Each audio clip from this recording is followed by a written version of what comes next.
വളരെ ശാന്തമായിട്ടുള്ള ഇന്നത്തെ പോലെയുള്ള ഒരു മഹാനഗരമല്ല, ചെറിയൊരു നഗരമാണ്.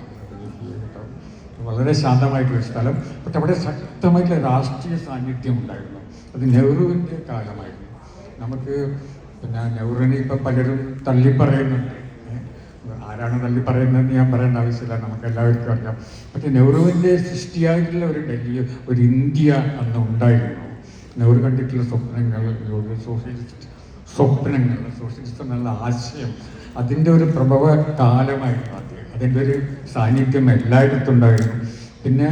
പിന്നെ രാഷ്ട്രീയ നേതാക്കളും കലാകാരന്മാരും എഴുത്തുകാരും തമ്മിലുള്ള ഒരു സൗഹൃദത്തിൻ്റെ കാലമായിരുന്നു അത്. നെഹ്റുവിൻ്റെ ചുറ്റും ഉണ്ടായിരുന്നത് എഴുത്തുകാരായിരുന്നു. ഇപ്പോൾ മുൽക്കരാജ് ആനന്ദിനെ പോലുള്ള എഴുത്തുകാർ, അല്ലെങ്കിൽ സുബലക്ഷ്മിയെ പോലുള്ള സംഗീതജ്ഞർ, അങ്ങനെ അല്ലെങ്കിൽ ശങ്കറിനെ പോലുള്ള കാർട്ടൂണിസ്റ്റുകൾ. അങ്ങനെ ഒരു വലിയൊരു നേതാവ്, ഒരു പ്രധാനമന്ത്രി, ചുറ്റും കുറേ കലാകാരന്മാരും എഴുത്തുകാരും ഒക്കെയുള്ള ഒരു കാലം. ഒരു രാഷ്ട്രീയത്തിൻ്റെതായിട്ടുള്ള ഒരു വലിയൊരു സാന്നിധ്യം. രാഷ്ട്രീയം എന്ന് പറഞ്ഞാൽ വളരെ സ്വതർക്കമായിട്ടുള്ള ഒരു രാഷ്ട്രീയം, ഇന്നത്തെ പോലുള്ള വിനാശകരമായിട്ടുള്ള പ്രായോഗിക രാഷ്ട്രീയങ്ങൾ. ആ ഒരു ഡൽഹിയിലാണ് ഞാൻ ചെന്നുവിടുന്നത്. പക്ഷെ അന്ന് എനിക്ക് 21 വയസ്സായിരുന്നു, യുവാവായിരുന്നു. പിന്നെ കുറേ കാലം കഴിഞ്ഞ് തിരിച്ചു വരുമ്പോഴേക്ക് വയോധികനായ തലയൊക്കെ മരിച്ചു. അപ്പോഴേക്ക് ഡൽഹി എന്നെ അത്ഭുതപ്പെടുത്തിയത്, ഞാൻ പ്രായമായി തിരിച്ചു വന്നപ്പോഴേക്ക് ഡൽഹിക്ക് പ്രായമായിട്ടുള്ളതാണ്. ഡൽഹിക്ക് കൂടുതൽ യൗവനമാണ് വന്നിരിക്കുന്നത് അന്നത്തേക്കാളും. ഡൽഹിയുടെ കാഴ്ചകളും അതിൻ്റെ ഊർജം, അതൊക്കെ അങ്ങനെ ഡൽഹി കൂടുതൽ ചെറുപ്പമായി വരികയും, അത്രയും കാലം ഞാൻ ജീവിച്ച ഞാൻ പ്രായമായി നാട്ടിലേക്ക് മടങ്ങുകയാണ്. പക്ഷേ അവസാന നാളുകളിൽ ആ ഡൽഹിക്ക് യൗവനം ഉണ്ട് എന്ന് പറയുന്നുണ്ടെങ്കിലും അത് നല്ലൊരു ഡൽഹി ആയിരുന്നില്ല. അവസാന കാലത്ത് എല്ലാ സ്ഥലത്തും ക്രൈം, ഏറ്റവും കൂടുതൽ സ്ത്രീകളെ പീഡിപ്പിക്കുന്ന ഒരു സ്ഥലം. സ്ത്രീകൾക്ക് പുറത്തിറങ്ങി നടക്കാൻ കഴിയില്ല. ഇന്നും അങ്ങനെ തന്നെയാണ് അവിടെ. ഈ അടുത്ത കാലത്ത് പത്രത്തിൽ നമ്മൾ കണ്ടിട്ടുണ്ട്, ദിവസേന എത്ര പേരാണ് അവിടെ അപ്രത്യക്ഷരാകുന്നത്. പെൺകുട്ടികളൊക്കെ, ഇവിടെ ഒരു പെൺകുട്ടി അപ്രത്യക്ഷയായി മാധ്യമങ്ങളും നമ്മൾ രാഷ്ട്രീയ പാർട്ടികളും പൊതുസമൂഹവും ഉണരും. പക്ഷെ അവിടെ എത്രയോ പെൺകുട്ടികൾ അപ്രത്യക്ഷരാകുന്നില്ല, അവരെപ്പറ്റി ആർക്കും ഒന്നും അറിയില്ല.